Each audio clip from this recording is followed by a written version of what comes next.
Gandang araw sa mga nanonood. May kinumpuni akong AM FM radio. Radyo po ng nanay ko ito. Ayaw niya kasing palitan, siguro may sentimental.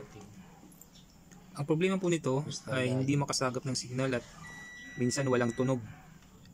Troubleshoot ko siya at nalaman ko na shorted ang kanyang crystal diode. Ang diode po na nakakonekta po to sa direkta po sa negative ng DC supply ng radio natin, ng radio na to. So crystal diode lang yung may diferensya. Naayos ko at okay na siya uli. So sana nakatulong yung tips ko na to, baka sakaling may radio kayo na hindi rin makasagap ng signal. So sana nakatulong ako.